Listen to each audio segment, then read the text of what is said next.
My name is Andrew. I play in a band called Andrew McMahon in the Wilderness.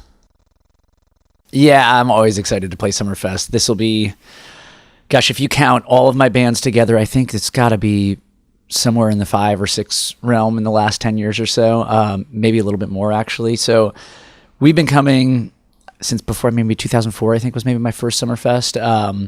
And the crowd here is always so much fun to play for. I remember doing a year where it hailed before the show and the crowd stayed, and we had one of the best shows. Truthfully, to this day, I consider it one of the best shows I've ever played. So I'm hoping that we can have a good night tonight.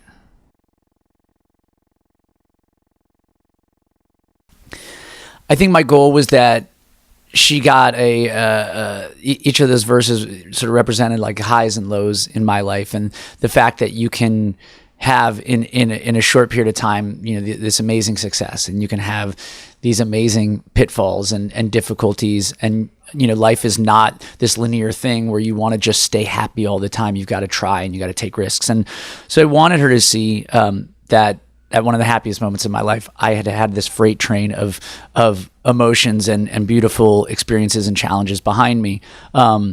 And I think the chorus, the idea of the chorus is to say, like, you're going to have these things, but you're also going to have me here to look out for you, whether that's symbolically or physically, whatever, that I'll always kind of be there for her. And I hope that she hears that, I hope that she can carry that through her life, and it'll be sort of a, continuous gift to her.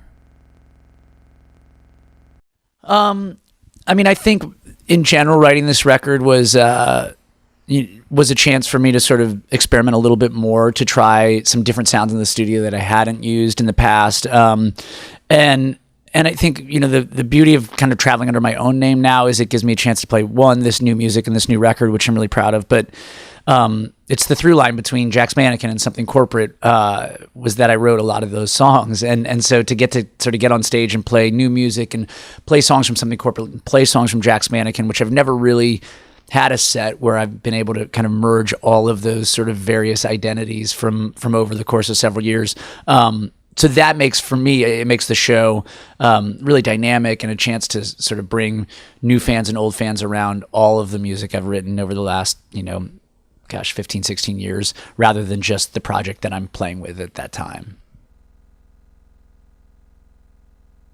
Each record sort of starts someplace, and I think the writing process is often there are multiple tiers to the process to getting to the finished record. So I started this record in a place called Topanga Canyon. It's just outside of Los Angeles, and it's surprisingly rugged for how busy LA actually is. And I had this really cool little cabin kind of set back in the canyon, and I spent a couple months there on and off, just sitting with the piano and working through, I wrote a ton of songs up there, probably 2 or 3 that actually ended up making the record. But more than anything, a lot of the themes of the album came from my time up there. Certainly, the idea to stick with the name, The Wilderness, was sort of pulled out of that experience in Topanga. And I feel like being in that sort of secluded space lent something to like hatching the themes and ideas, because I was out there by myself, and I'd spend 10 or 12 hours a day just playing piano and writing music, which I think was a huge benefit to the record.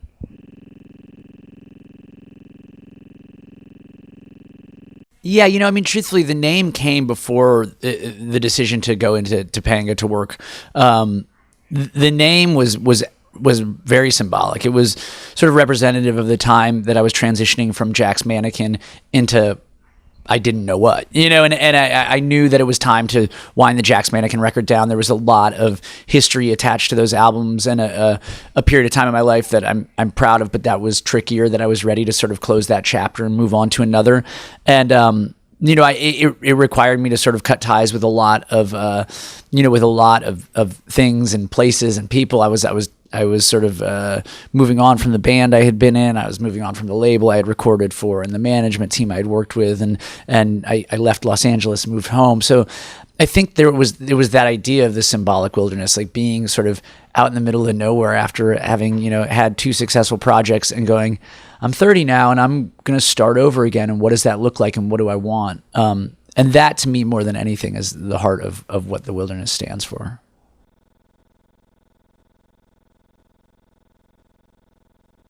Well, I think writing is a trial and error process, and the danger of writing, especially when you're writing like any popular art form, is to like shackle yourself to this idea that everything needs to be perfect or refined, because it's going into those deeper spaces and letting your stream of consciousness just kind of take place that will get you to those more refined, perfect moments. And I think a lot of the stuff I was writing, I mean, even leading up to that moment, you know, there are these abstract things that don't even connect as like, what does that really mean? You know, and you write this, like, well, you write poetry or flowery language or things like that. And then all of a sudden you'll start pulling out the bits that, oh, you know what, clearly I'm connecting to this, or I'm talking about, you know, my wife at home being pregnant when I'm up here in this canyon writing songs, or I'm talking about, you know, what it is to be, you know, afraid to start over again, after you know, being in a place where, you know, I could have stayed comfortably and probably still done okay. And I think a lot of those themes were what came out of it. Trying to kind of reconcile the fear of a new life, of bringing somebody into the world, the fear of starting over in the middle of a career. And those, I think, are a lot of the songs spoke to that in various different ways. But I think it was those themes more than anything that I pulled from those canyon sessions and brought into the studio with me and into other writing sessions that kind of formed the album.